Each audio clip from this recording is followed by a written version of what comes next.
I believe we have lots of time, so I kind of want to, if anybody has any questions about if we do anything in particular, if you have anything about how you do something different. How do you have them apply, or how do you choose a freshman, or does everybody who wants to join just show up, or how do you hold them accountable? Or?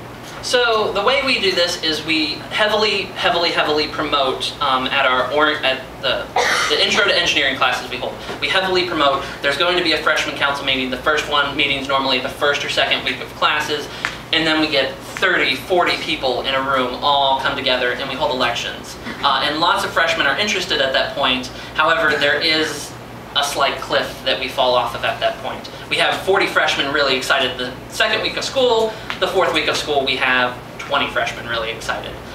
So we hold them accountable by having weekly meetings, making sure they're planning something. And the advisor is elastic.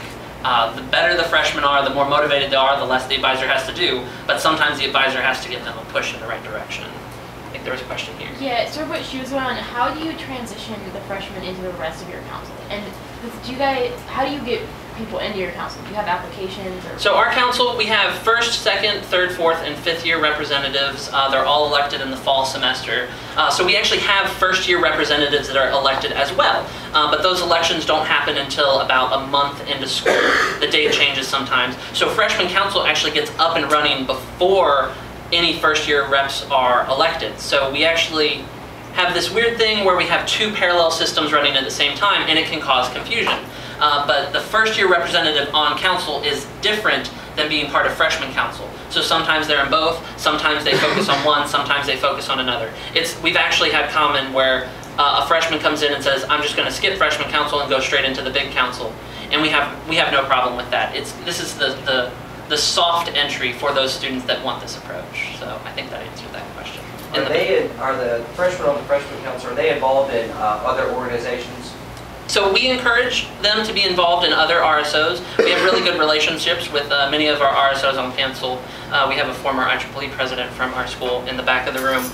So we encourage them to be involved in other organizations, but often what happens is they choose. When it comes down to it, there's a finite number of hours in the day, so we don't care if a freshman decides that they want to go to ASME and spend all their time with ASME, as long as they're involved on council. Our council takes the approach of, we just want our school to be better, and if you want to be involved in our council, that's great. If you want to be involved in one of the societies, that's great too. Yes? Could you clarify how many people are in your council? We have 50 voting members in our council, and normally we have people on co-ops, so our meetings normally have around 35 people in them. So I don't know how many. Do you have any system in place for if people don't come to meetings or anything like that? We've had some Come to my next presentation after this. I talk about that in my next presentation. Right. Technically, by our Constitution, every speed school student is a member of student council, but we don't really hold you to that. Like, we can't, for one. You can't fit 2,000 people in a room. To be able to really be involved, you have to be a voting member, and that's what the first or fifth year representatives do. So like a lot of organizations, it's everyone at our school is a member of SGA. Everyone in Speed School is a member of Speed School Student Council, but then we have the voting members. Yes. So, being socially awkward engineers, do you actually have any problems with getting the freshmen to like socialize with each other? And like if so, how do you kind of facilitate that? So we kind of just embrace the social awkwardness and go with it. A lot of freshmen, it's kind of, you realize that, wow, there's other people that like the geeky things that I like. There's a spectrum you fall on. So a lot of times the freshmen just start opening up and kind of realize, wow, I'm not at high school where there might not be other people with my same interests. And the social awkwardness, I will admit that we have some freshmen that we lose that simply go away because that's not the right niche for them. But being a large university, we're really lucky that there's lots of organizations, and students often find that maybe this specific student organization is better than the council in general. I'll go back to Christina because she has I know Alex was wanting to say something. We also have a summer program before their fall semester, freshman semester even starts, called Leadership Advantage. We get a bunch of freshman council members from that and a bunch of regular students from that. That kind of eases the engineering social aspect of that. We basically spend 2 days embarrassing them through the awkward sort of icebreaker activities, like 2 full days of those, and that just kind of that gives them actual real friendships to go into college. And then we usually have a lot of people come from that straight into freshman council. Do the awkward icebreakers work? Because I know, like, they had about 15 minutes of them at our, like, some orientation, and they were just kind of ineffective. When you have 2 days worth of awkward icebreakers, they work, but you have to get past that. An hour of awkward icebreakers don't work. 2 days of awkward icebreakers work quite effectively. With the program, we have every morning at least an hour. We do like just random songs. I know we do Baby Shark. I don't know if you guys have ever heard of that song. We do. What else do we do? Ninja. We started doing Ninja. There's some other games. And all the like, this is how you play the 6 game and all that stuff. Just to play with their minds. So there's a question in the back. How did you implement it your first year? You know what? That's actually older than me. We've been doing this for more than 5 years. So when I was in freshman council 5 years ago, freshman council, that was not its first year. I went through freshman council as the director of communication, a made-up position. And then 2 years ago, I was 5 minutes. And then 2 years ago, I was the advisor. So we've been doing this for a long time, and keeping it informal, not having a constitution, not sitting down the rules. It changes every year, and it really depends on the group of freshmen that we bring in. You just kind of, you start it, and you see where it goes, and you see what worked well. So did that kind of answer your question? Obviously, we don't have anything like that. Mm-hmm. So it's just when So really, if you want to start this, just say, hey, we have a freshman council now, and it's a committee on our council, and get a bunch of freshmen in a room and see what they do. That's really our approach to it, and a little bit of chaos goes a long way.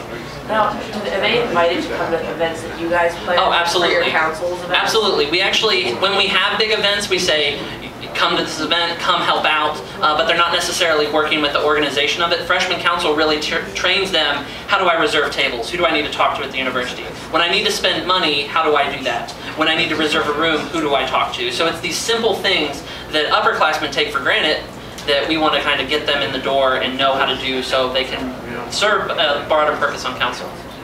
Like, do you guys have any sort of mentoring program in ACT? Because I mean, like, being from KU, we have a really large freshman council. The thing that helps us stick is that we've got a really good mentoring program that goes on.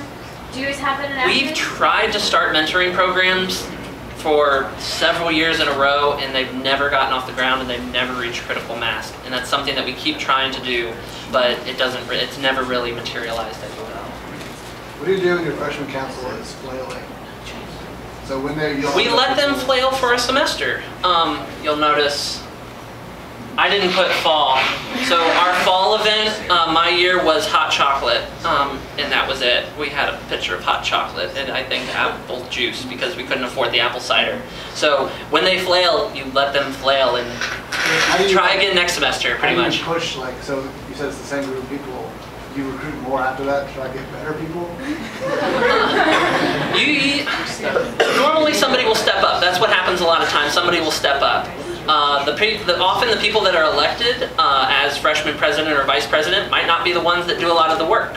So if somebody will step up without the title and do work, they'll step up without the title and do the work.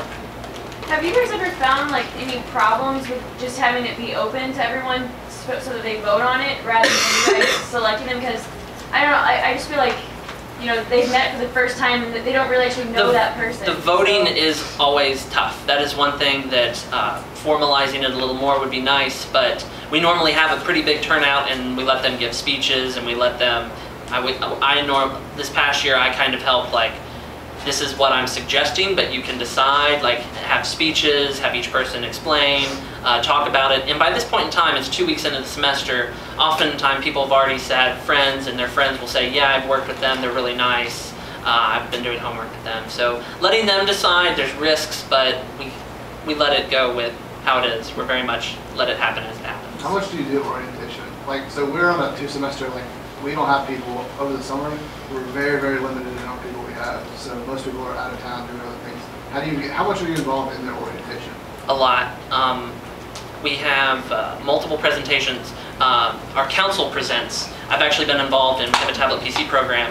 Students will present for the tablet PC program, and Leadership Advantage will present for the tablet PC program. Then students will be involved in helping them register classes. Having students there for the summer, we have lots of people that turn out. Normally we have 3 or 4 students present at each orientation, and we have a total of 20 different sessions that we have to attend for that. So how would you suggest if a school doesn't have students over the summer like that? Get more people to take summer classes, I guess. Get them to come back in. Yeah, get them to come back in. Intro to engineering class or intro to campus classes. That's another good place that we try to promote it. That's another good instance where all the freshmen are together in one place. Are there any other questions? I think I'm running low on time.